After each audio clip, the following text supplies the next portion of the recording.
Everyone, एक बार फिर से स्वागत है आप सभी का मेरे यूट्यूब चैनल में। आज हम पढ़ने वाले हैं सामाजिक विज्ञान कक्षा 9 का चैप्टर नंबर 5, जिसका नाम है विश्व की प्रमुख घटनाएं। तो इस चैप्टर में हम जो विश्व की प्रमुख घटनाएं हैं इनको हम विस्तार से पढ़ने वाले हैं। तो गाइज, अगर आपने अभी तक मेरे चैनल को सब्सक्राइब नहीं किया है तो सब्सक्राइब वाले बटन पे जाके क्लिक करो, साथ में बेल आइकन की घंटी को भी प्रेस कर देना ताकि मेरे आने वाले वीडियो का नोटिफिकेशन आपको मिलता रहे। अब हम जो हमारा चैप्टर है विश्व की प्रमुख घटनाएं, इसको हम पढ़ते हैं। 18वीं से 20वीं शताब्दी तक विश्व घटनाक्रम में काफ़ी उथल पुथल रही, यानी काफ़ी उतार चढ़ाव रहा था 18वीं से 20वीं शताब्दी तक विश्व की जो घटनाक्रम है इसमें। और इन घटनाओं से भारत भी प्रभावित रहा।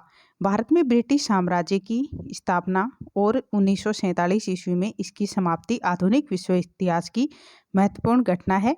इसी क्रम में फ्रांस की क्रांति, रूस की क्रांति, अमेरिका का स्वतंत्र संग्राम और पश्चिमी देशों का औपनिवेशिक विस्तार, प्रथम व द्वितीय विश्व युद्ध, राष्ट्रसंघ व संयुक्त राष्ट्र संघ की स्थापना आदि जो प्रमुख घटनाएं हैं वो प्रमुख हैं।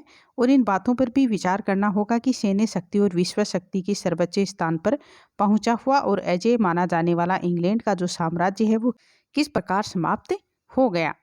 यानी इन बातों पर हमें विचार करना होगा कि जो सैन्य शक्ति है और जो विश्व शक्ति है इसके सर्वोच्च स्थान पर पहुंचा हुआ और अजेय माने जाने वाला जो इंग्लैंड का जो साम्राज्य है वो किस प्रकार है वो समाप्त हो गया। तो इस पर हमें विचार करना होगा। फ्रांस की राज्य क्रांति 1789। तो अब हम फ्रांस की क्रांति है वो पढ़ेंगे। इंग्लैंड की 1688 ईस्वी की गौरवपूर्ण क्रांति और 1776 ईस्वी में अमेरिका के स्वतंत्रता संग्राम से भी अधिक महत्वपूर्ण घटना फ्रांस की राज्य क्रांति 1789 ईस्वी थी। ये क्रांति निरंकुश स्वेच्छाचारी शासन, आर्थिक शोषण, असमानता के विरुद्ध जागृति थी। इस क्रांति के प्रमुख जो कारण है वो निम्नलिखित हैं। तो इसमें पहला कारण है कि राजनीतिक परिस्थितियाँ। तो फ्रांस का राजा लुई 16वां निरंकुश स्वेच्छाचारी वह दैवीय अधिकारों से युक्त था और राजा की इच्छा ही कानून था। वह खर्चीला और विवेक शून्य शासक था। कई वर्षों से एस्टेट जनरल की बैठक नहीं बुलाई गई थी। लुई की अविवेकपूर्ण नीति के कारण फ्रांस के हाथ से भारत और अमेरिका के उपनिवेश निकल गए थे और सप्तवर्षीय युद्ध में फ्रांस की हार है वो हो गई थी। यानी जो फ्रांस का जो राजा है 16वां निरंकुश स्वेच्छाचारी और दैवीय अधिकारों से ये युक्त था और राजा की इच्छा ही कानून था। यानी राजा की जो इच्छा होती थी वही कानून था और वह खर्चीला और विवेक शून्य शासक था। यानी जो फ्रांस का राजा था वो बहुत ही खर्चीला और विवेक शून्य था और कई वर्षों से एस्टेट जनरल की बैठक नहीं बुलाई गई थी। लुई की अविवेकपूर्ण जो नीति थी इसके कारण फ्रांस के हाथ से भारत और अमेरिका के जो उपनिवेश है वो निकल गए थे और सप्तवर्षीय युद्ध में फ्रांस की हार हो गई थी। अब सामाजिक विषमता। तो फ्रांस में एक वर्ग विशेषाधिकार प्राप्त वर्ग था। यानी फ्रांस में जो एक वर्ग था वो विशेषाधिकार प्राप्त वर्ग था। दूसरा वर्ग अधिकार विहीन वर्ग था और अधिकार विहीन वर्ग जिसमें मध्यम वर्ग और सामान्य वर्ग के लोग थे उनका राजा सामंत और पादरियों द्वारा शोषण किया जाता था और सामंती अत्याचार के कारण कृषकों की दशा है वो जो कृषकों की दुर्दशा थी, इससे असंतोष में वृद्धि हुई। वह तीसरा आर्थिक कारण। इस समय फ्रांस की स्थिति आर्थिक दृष्टि से अत्यधिक खराब हो गई थी। इसका प्रमुख कारण युद्धों की भारी खर्च, दूषित कर पद्धति एवं राजशाही अपव्यय था। उच्च वर्ग को कर मुक्त रखा गया था जबकि जनता पर करों का अधिक बोझ डाला गया। आय और व्यय का कोई हिसाब भी नहीं था, अतः क्रांति अवश्य भावी थी। मजहबी असंतोष। तो फ्रांस में इस समय 1,25,000 मजहबी प्रचारक पादरी थे। कुछ पादरियों का जीवन ऐश्वर्यशाली था जबकि कुछ के पास 2 समय के भोजन की व्यवस्था भी नहीं थी। यानी जो कुछ पादरी हैं वो तो ऐश्वर्यशाली थे और कुछ ऐसे पादरी थे जिनके पास 2 समय का भोजन है उसकी व्यवस्था भी नहीं थी। निर्धन व भूखी जनता को चर्च की समाप्ति अखर रही थी। टाइथ नामक मजहबी कर जो स्वैच्छिक था उसे जबरन वसूलना प्रारंभ कर दिया। इससे असंतोष में वृद्धि हुई। अब है अमेरिकी स्वतंत्रता संग्राम का प्रभाव। तो अमेरिका की स्वतंत्रता संग्राम में फ्रांस के सैनिक सहयोग करने गए थे। वहाँ उनको राष्ट्रभक्ति, स्वतंत्रता व स्वाभिमान की प्रेरणा मिली। इस सहायता से राजकोष पर ऋण भार भी काफ़ी बढ़ गया और अमेरिका का स्वतंत्रता संग्राम फ्रांस की क्रांति के लिए प्रेरणा बन गया। अब है मध्यम वर्ग का उदय। कृषकों और श्रमिकों में फ्रांस के कुलीन वर्ग का विरोध करने की क्षमता नहीं थी। समाज के मध्यम वर्ग ने इस कमी को पूरा किया। इस वर्ग में विचारक, शिक्षक, व्यापारी, वकील, चिकित्सक आदि सम्मिलित थे। तो ये सभी फ्रांस की स्थिति में सुधार चाहते थे। अब बौद्धिक जागृति। तो इस समय फ्रांस में दार्शनिकों व लेखकों ने फ्रांस के प्राचीन गौरव और परंपराओं को उजागर करके फ्रांस के समाज को जागृत किया। और इन विद्वानों में रूसो, वाल्टेयर, मॉन्टेस्क्यू व दिदरो नाम विशेष रूप से उल्लेखनीय है।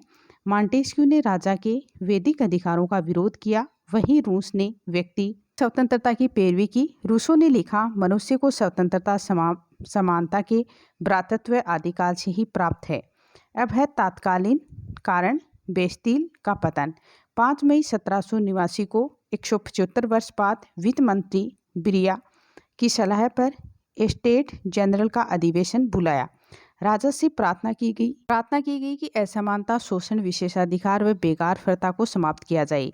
तृतीय सदन के सदस्य सामान्य वर्ग तीनों सदनों की संयुक्त बैठक करना चाहते थे, लेकिन प्रथम व द्वितीय सदन के कुछ पादरियों को छोड़कर कोई नहीं आया और 17 जून को तृतीय सदन ने स्वयं को ही राष्ट्रीय असेंबली घोषित कर दिया। फ्रांस की राज्य क्रांति का एक दृश्य, यानी आप देख सकते हो जो फ्रांस की राज्य क्रांति है उसका दृश्य। और 20 जून को तृतीय सदन के सदस्य बैठक के लिए आए तो सभा भवन का दरवाजा बंद कर दिया गया। अतः सदस्यों ने सभा भवन के बाहर टेनिस कोर्ट में ही असेंबली की बैठक ली व शपथ ली कि फ्रांस को संविधान दिए बिना सभा विसर्जित नहीं की जाएगी। राजा ने नेशनल असेंबली को मान्यता प्रदान कर दी और 14 जुलाई 1789 को क्रुद्ध भीड़ ने बेस्तील पर आक्रमण करके सभी कैदियों को छुड़ा लिया और यहीं से क्रांति की शुरुआत हो गई। अब क्रांति का स्वरूप। तो जो क्रांति है उसका स्वरूप कैसा था कि बेस्तील का पतन राजा की निरंकुशता के विरुद्ध जनता द्वारा किए गए विरोध की सफलता का सूचक था। 4 अगस्त 1789 को राष्ट्रीय सभा ने सामंतों के अधिकार समाप्त कर दिए और 17 अगस्त 1789 को नेशनल असेंबली द्वारा स्वतंत्रता, समानता व भ्रातृत्व के साथ मौलिक अधिकारों की घोषणा की गई। 5 अक्टूबर 1789 को हजारों महिलाएं हमें रोटी दो के नारे के साथ वर्साय के शाही महल में घुस गई। राजा रानी के परिवार को बंदी बना लिया गया और 1791 ईस्वी में फ्रांस का नया संविधान बनकर तैयार हो गया, जिसका मुख्य आधार लोक प्रभुत्व, जनता की इच्छा और कार्यपालिका, न्यायपालिका और व्यवस्थापिका की शक्तियों को अलग किया गया। संवैधानिक राजतंत्र की व्यवस्था प्रारंभ हुई।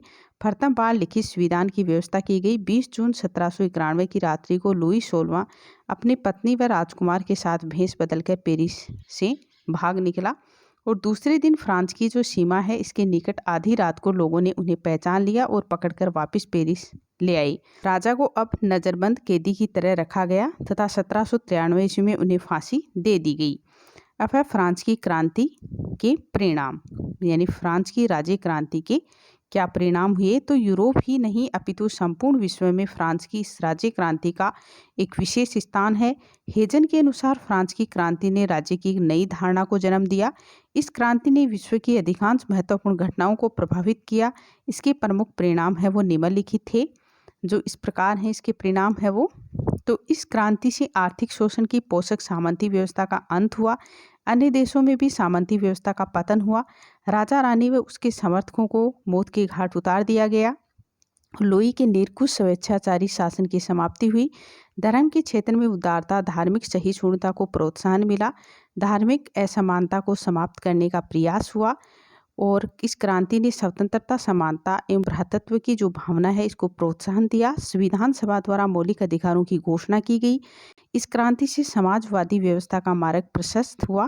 फ्रांस की क्रांति से कुलीन वर्ग की प्रतिष्ठा कम हुई। फ्रांस की क्रांति के बाद राजनीतिक दलों का विकास हुआ। क्रांति ने निर्धनों व अमीरों दोनों को न्याय के समक्ष समानता प्रदान की गई। अमीरों के विशेषाधिकार समाप्त कर दिए गए। अब है रूस की क्रांति 1917 ईस्वी। रूस के तत्कालीन शासक जार के अयोग्य, भ्रष्ट एवं निरंकुश शासक के विरुद्ध 1917 ईस्वी में रूस की क्रांति हुई। यानी रूस की क्रांति कब हुई? 1917 के अंदर। एवं जारशाही को समाप्त कर दिया और रूस में मार्च 1917 एवं नवंबर 1917 में 2 क्रांतियां हुई। मार्च की क्रांति में जार शाही का शासन समाप्त हुआ एवं नवंबर की क्रांति से रूस में किसान मजदूर जनतंत्र का उदय हुआ। इसे बोल्शेविक क्रांति भी कहते हैं। रूस की क्रांति के कारण इस प्रकार से हैं। तो जो पहला कारण है रूस की क्रांति का वो है निरंकुश जारशाही। रूस की शासन जार दैवीय अधिकारों में विश्वास करते थे। समस्त शक्तियां जार में निहित थी। संसद ड्यूमा के पास किसी प्रकार की शक्ति नहीं थी। अलेक्जेंडर द्वितीय एवं निकोलस द्वितीय ने कठोर व दमनकारी नीति अपनाई। अब सामाजिक विषमता। तो रूस के समाज में 2 वर्ग थे, एकाधिकार युक्त वर्ग, दूसरा अधिकार विहीन वर्ग। तो रूस की जो अधिकांश भूमि है और जो शासन है उस पर जार के कृपा पात्र कुलीन वर्ग का आधिपत्य था। तो निम्न वर्ग के लोग संख्या में अधिक थे फिर भी अधिकार विहीन थे। इससे लोगों में असंतोष है वो पैदा हुआ। श्रमिक असंतोष। लोग औद्योगिक क्रांति के कारण रूस में भी अनेक उद्योग और कारखाने स्थापित हुए। इससे मजदूरों की संख्या में निरंतर वृद्धि हुई। कारखाना मालिक मजदूरों का शोषण करते थे, उन्हें कम वेतन देते थे। सरकार ने उद्योगपतियों का ही साथ दिया, अतः श्रमिक वर्ग ने इसके विरोध में मजदूर संगठन बनाकर हड़ताल का सहारा लिया। क्रांति की शुरुआत मजदूर हड़ताल से ही हुई। वर्ग सर्वहारा वर्ग का शासन चाहते थे। अब कृषक आंदोलन। रूस में कृषकों की दशा भी दयनीय थी। अधिकांश उपजाऊ जमीन सामंतों के पास थी। भूमिहीन किसान जागीरदारों की भूमि पर काम करते थे, उन पर अनेक प्रतिबंध थे। 1905 ईस्वी में अनेक स्थानों पर किसानों के विद्रोह हुए। अब है जार निकोलस द्वितीय का अयोग्य शासन। जार निकोलस द्वितीय में राजनीतिक सूझबूझ का अभाव था। उसे आसानी से कोई भी प्रभावित कर सकता था। वह रानी अलेक्जेंड्रा के प्रभाव में था। जार व रानी दोनों पर रासपुटिन नामक एक साधु का प्रभाव था। 1916 ईस्वी में रासपुटिन की भी हत्या कर दी गई, लेकिन जार का फिर भी प्रशासनिक नियंत्रण ढीला ही रहा। अब है 6 नंबर का कारण रूस में बौद्धिक जागृति। बौद्धिक जागृति के कारण रूस में पश्चिमी यूरोप के उदारवादी विचारों का प्रवेश होने लगा। टोल्स्टॉय, तुर्गनेव के उपन्यास तथा मार्क्स एवं बुकिनिन के समाजवादी विचारों ने रूस की जनता को प्रभावित किया। 7वां कारण रूसीकरण की नीति का प्रभाव। रूस में पोल, चेक, यहूदी, तातार, उज्बेक, कजाक आदि अरूसी जातियां बड़ी संख्या में रहती थी। रूसी शासकों ने एक रूस एक जार एक धर्म की नीति अपनाई। यानी जो रूसी शासक हैं इन्होंने एक रूस एक जार और एक धर्म की नीति है वो अपनाई थी। और जार की इस रूसीकरण की नीति का अन्य जातियों ने भारी है वो विरोध किया। भ्रष्ट एवं अयोग्य नौकरशाही। रूस की नौकरशाही में भ्रष्टाचार व्याप्त था। उच्च पदों पर आसीन कुलीन वर्ग के लोग केवल जार की चाटुकारिता में विश्वास करते थे।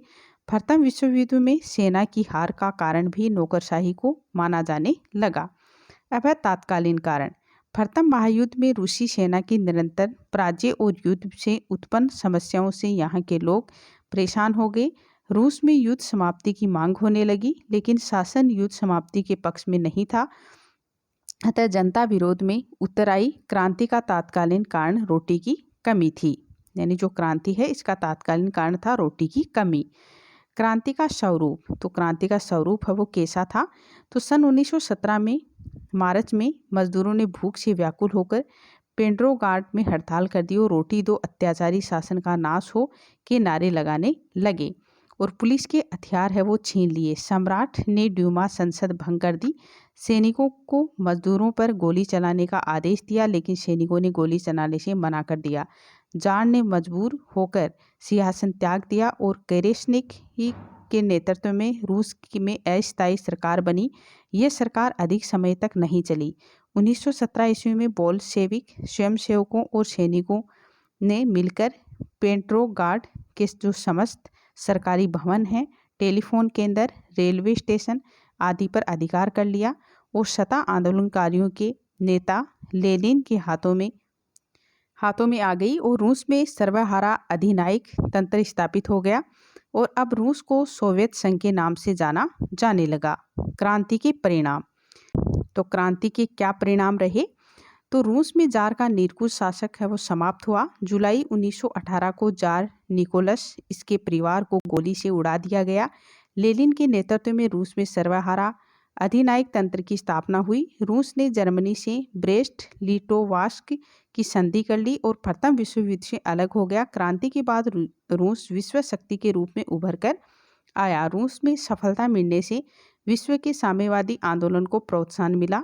विश्व में अधिनायकवाद को प्रोत्साहन मिला। जर्मनी में हिटलर और इटली में मुसोलिनी के नेतृत्व में अधिनायकवाद का विकास हुआ।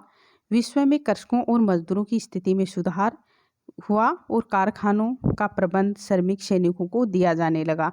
समाज में समानता अनिवार्य और निःशुल्क शिक्षा व स्त्री शिक्षा को प्रोत्साहन मिला। शक्ति बढ़ाने के साथ ही विचारधारा के अधिकार पर विश्व दो गुटों में बंट गया। रूस के नेतृत्व में साम्यवादी गुट एवं अमेरिका व अन्य पूंजीवादी देशों का पूंजीवादी गुट। यूरोप व एशिया के अन्य राष्ट्रों में स्वतंत्रता व राष्ट्रीयता की भावना का संचार हुआ। अब है प्रथम विश्व युद्ध 1914 से 18। तो गाइस, इस वीडियो के अंदर हम इतना ही पढ़ेंगे और आगे वाले वीडियो के अंदर जो हमारा चैप्टर आगे का है वो आगे वाले वीडियो में हम पूरा करेंगे। तो अगर आपको मेरा ये वीडियो अच्छा लगा तो प्लीज़ वीडियो को लाइक करें और चैनल को सब्सक्राइब जरूर करें। Thank you guys.